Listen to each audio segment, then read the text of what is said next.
नमस्कार प्रिय दर्शकों, एक बार फिर स्वागत है आपका हमारे नए वीडियो में। प्रिय दर्शकों, आज फिर हम नया वीडियो नई जानकारी लेकर हाजिर हुए हैं। प्रिय दर्शकों, आज का ये वीडियो बहुत ही खास और मोटिवेशनल होने वाला है।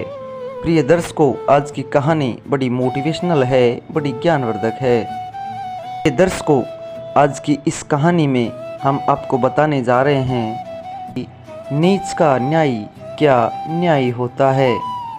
प्रिय दर्शकों, कई बार ऐसा होता है, हम किसी मसले में फंस जाते हैं और उसका न्याय करवाने के लिए हम विभिन्न प्रकार के लोगों के पास जाते हैं। यदि ऐसा कोई नीच बंदा हमको मिल जाए और वो कहे कि मैं तुम्हारा न्याय कर सकता हूँ, क्या प्रिय दर्शकों वो नीच व्यक्ति हमारा न्याय कर सकता है? दर्शकों, क्या वो नीच व्यक्ति सही तरह का निर्णय ले सकता है? नहीं। दर्शकों, आज की कहानी आज आपके जीवन को बदल के रख देगी। दर्शकों, ये कहानी तीतर, बिलाव और खरगोश की कहानी है। दर्शकों, ये कहानी बड़ी मोटिवेशनल है, बड़ी ज्ञानवर्धक है और हर व्यक्ति के काम आने वाली ऐसी 4 बातें इस कहानी में बताई गई है। जो मनुष्य इस 4 बातों पर अमल करता है, उसके जीवन में कभी भी किसी भी प्रकार का कोई संकट नहीं आता। वो व्यक्ति कभी भी किसी भी संकट में नहीं फंस सकता।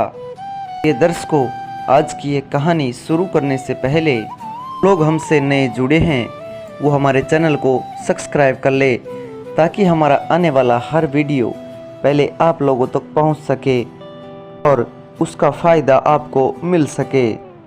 तो शुरू करते हैं प्रिय दर्शकों आज की ये प्यारी सी कहानी, ये प्यारा सा वीडियो। प्रिय दर्शकों, बहुत समय पहले की बात है। एक पीपल की कोह में एक तीतर रहता था और वो तीतर प्रतिदिन भोजन की तलाश में बाहर जाता था और शाम तक अपनी खोह में आ जाता था, यानी अपने घर में आ जाता था। एक दिन की बात है, तीतर भोजन की तलाश में बहुत दूर निकल जाता है और वहाँ उसे अच्छा पौष्टिक भोजन भी मिल जाता है। तो तीतर कुछ दिनों के लिए वहीं रुक जाता है। इसके बीच एक खरगोश वहाँ आ जाता है, यानी तीतर के घर में, तीतर की खोह में एक खरगोश रहने लग जाता है। दर्शकों, कुछ दिन बाद जब तीतर हष्ट-पुष्ट होकर वापस अपने घर को लौटता है, ये दर्शकों, तीतर अपने घर में आके देखता है कि उसके घर में एक खरगोश ने कब्जा कर रखा है और खरगोश ही उस घर में रहता है। दर्शकों, तीतर खरगोश पर बहुत नाराज होता है और चिल्लाता है और खरगोश पर चिल्लाते हुए बोला कि ये मेरा घर है, तुम्हारी हिम्मत कैसे हुई मेरे घर में घुसने की? तुम तत्काल मेरे घर से निकल जाओ, मेरे घर को खाली कर दो, अन्यथा मुझसे बुरा कोई ना होगा। ये दर्शकों, जब खरगोश तीतर की ऐसी बातें सुनता है तो खरगोश को बहुत गुस्सा आ जाता है। खरगोश अपनी अकड़ दिखाते हुए बोला कि तुम कभी इस घर में रहे होंगे, घर उस समय तुम्हारा होगा, परंतु अब इस घर में मैं रह रहा हूँ और ये घर अब मेरा ही हुआ। तुम्हें जो करना है जो कर लो, ये घर मैं कभी भी खाली नहीं करूँगा।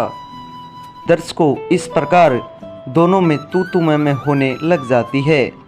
दर्शकों, अंत में जब कोई हल नहीं निकलता है तो दोनों एक निर्णय लेते हैं कि हमारा न्याय करवाने के लिए हम किसी धर्मात्मा व्यक्ति के पास जाएंगे।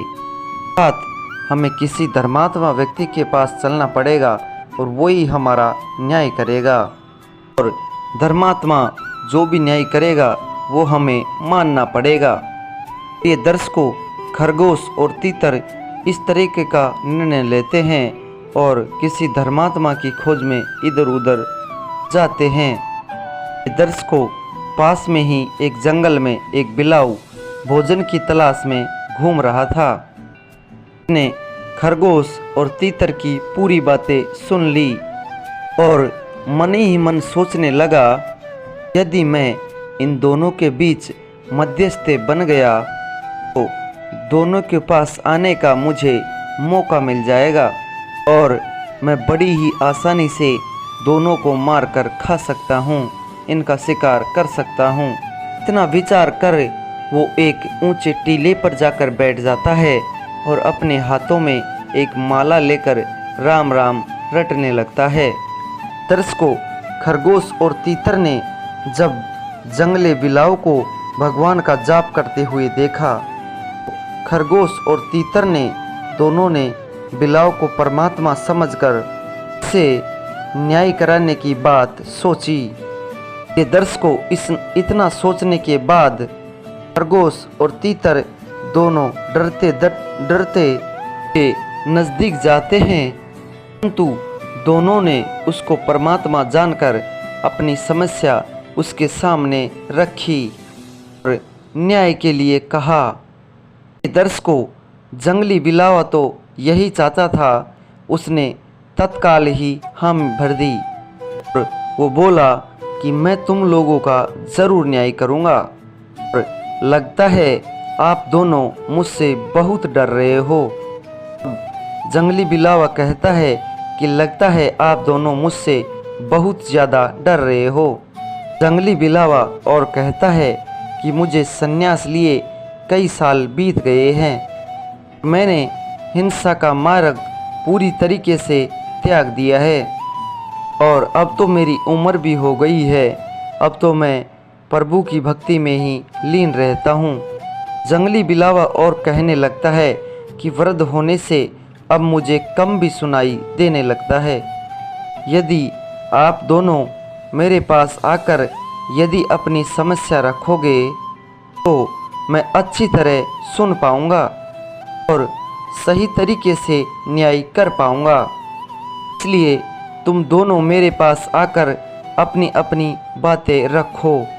प्रिय दर्शकों, जंगली बिलाव की इतनी बात सुनने के बाद खरगोश और तीतर ने जंगली बिलाव की बातों पर भरोसा कर लेते हैं और दोनों उसके पास जाकर अपनी समस्या को बताने लगते हैं।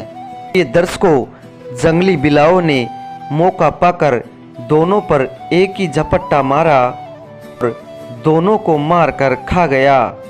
ये दर्शकों, जंगली बिलावा तो यही चाहता था कि ये दोनों खरगोश और तीतर किसी भी तरीके से मेरे जुगल में फंस जाए और जब ये मेरे जुगल में फंसेंगे तो ये जिंदा नहीं लौट पाएंगे।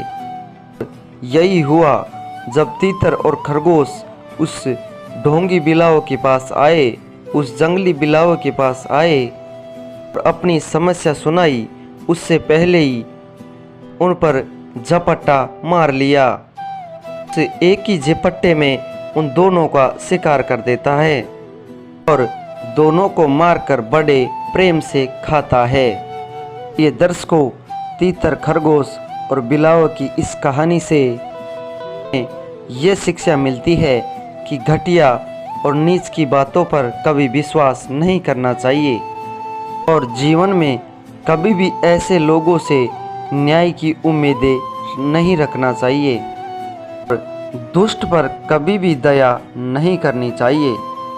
ये दर्शकों, ऐसा कहा जाता है कि यदि आप नीम के पेड़ में मीठा डाल दोगे तो वो कभी भी मीठा नहीं होगा, कि नीम का स्वभाव है कि वो हमेशा कड़वाई रहे। इसीलिए नीम कभी मीठी नहीं होती है, नीम हमेशा हमेशा के लिए कड़वी ही रहेगी।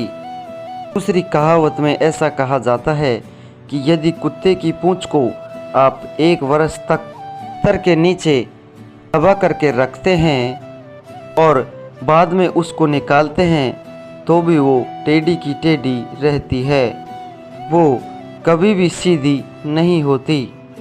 ये दर्शकों, इसीलिए चाहे आप पशु पक्षी में देख लो, चाहे इंसानों में देख लो, तो दुष्ट आदमी होता है या पक्षी होता है, दुष्ट अपनी दुष्टता कभी भी नहीं त्यागता और एक समय ऐसा आता है कि वो अपनी दुष्टता का रंग जरूर दिखा देता है। इसीलिए कहते हैं कि दुष्ट पर कभी भी दया नहीं करनी चाहिए, दुष्ट आदमी पर कभी भी भरोसा नहीं करना चाहिए और जो लोग दुष्ट व्यक्ति पर दया कर देते हैं उन लोगों का पतन हो जाता है। दर्शकों, आज की ये कहानी यहाँ समाप्त होती है। हम उम्मीद करते हैं आज की ये कहानी आपको बेहद पसंद आई होगी। प्रिय दर्शकों, इससे आपको कुछ सीख भी मिली होगी। प्रिय दर्शकों, अगर हमारा वीडियो आपको अच्छा लगा है तो लाइक शेयर कमेंट करके ज़रूर बताइए और साथ ही जो लोग हमसे नए जुड़े हैं वो हमारे चैनल को भी सब्सक्राइब कर ले ताकि हमारा आने वाला हर वीडियो पहले आप लोगों तक पहुंच सके। प्रिय दर्शकों, जल्दी मिलते हैं नए वीडियो के साथ। जी नमस्कार, धन्यवाद।